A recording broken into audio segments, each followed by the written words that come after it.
Deciding where to put your furniture and your decor in your studio apartment is like being handed an empty box and being told to make a perfect dollhouse out of it.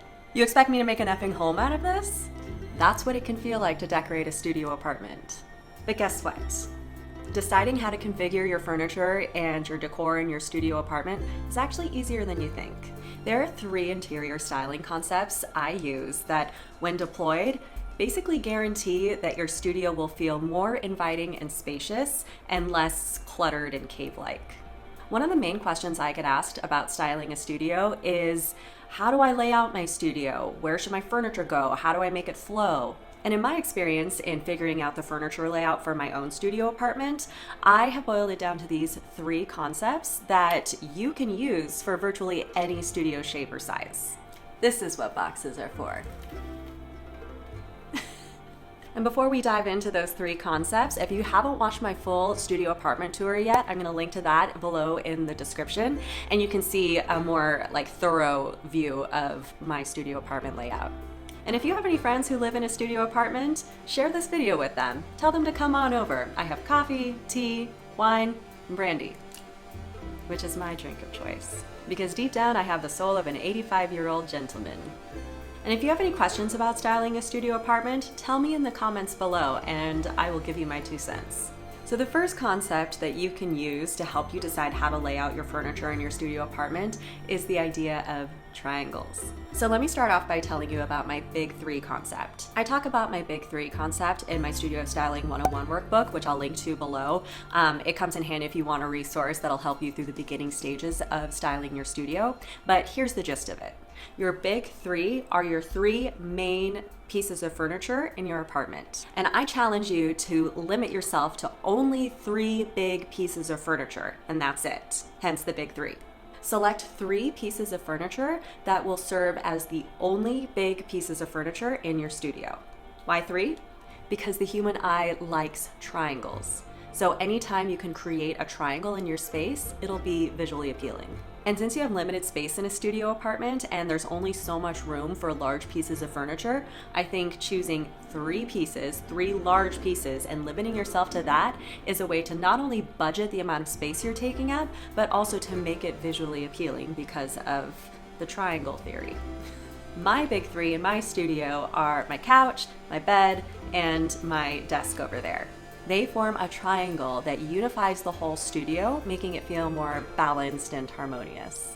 The rule of 3 is hardly a new concept when it comes to design. It's kind of a basic rule that professional designers have in their tool belt at all times, but it's especially effective when you think about it in the context of a studio apartment specifically. Because the most challenging thing about styling a studio, because you're basically working with one lump of space with no walls, is making it visually cohesive and not chaotic.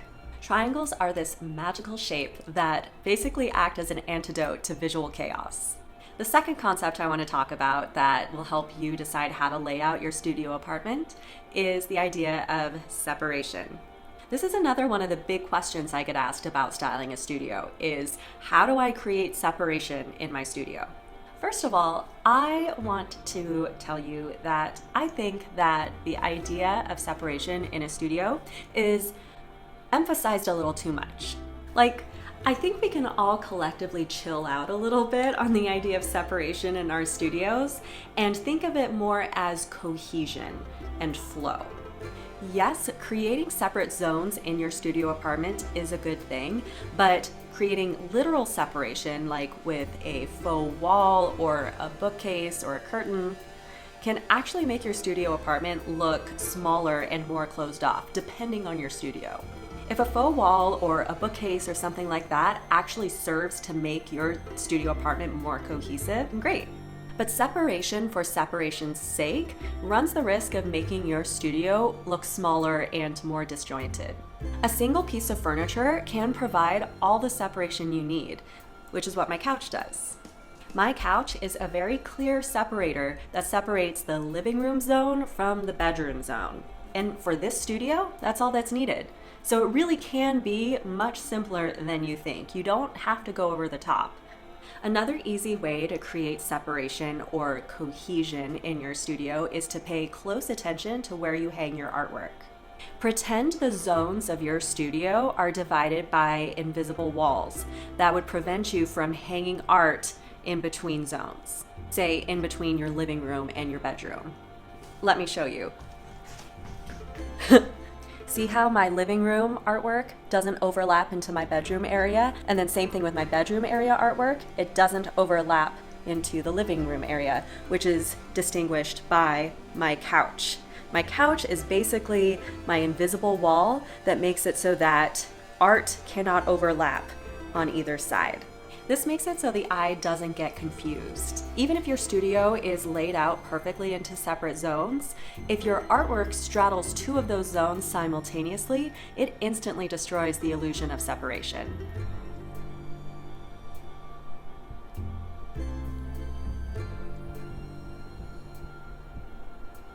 And the third concept you can use to make your studio apartment layout more visually pleasing is the idea of repetition.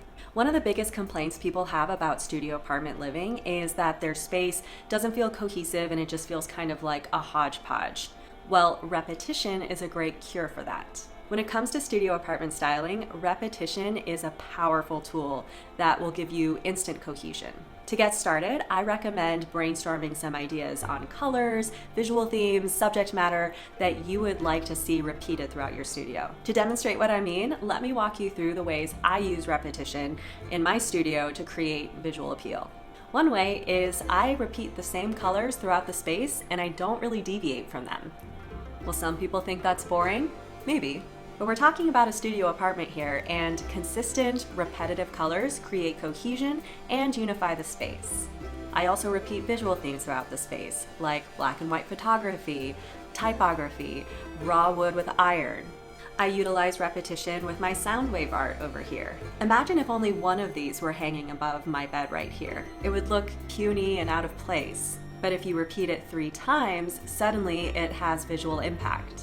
I also repeat subject matter over and over again in my space. Some of the subject matter that I repeat throughout my space is music, anime, and The Legend of Zelda.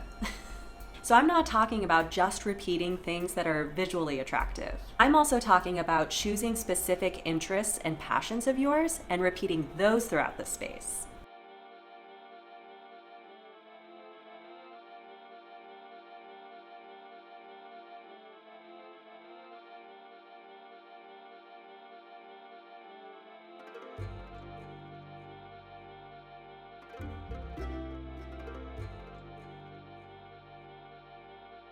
So, in summary, the 3 concepts that you can use when deciding where to put your furniture and your decor in your studio apartment are triangles, separation, and repetition. Every studio has its own limitations and spatial quirks, but if you think about these 3 concepts as you're decorating your studio, you can make better decisions for your studio regardless of its shape and size, which will lead to a more harmonious, well laid out apartment, rather than a dungeon of chaos.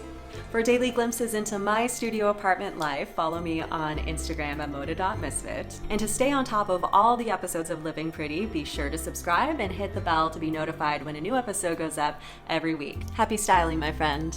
And remember, your apartment is destined to be pretty, and you are pretty powerful. Look, Hilo, it's a box. It's a box and you're a cat.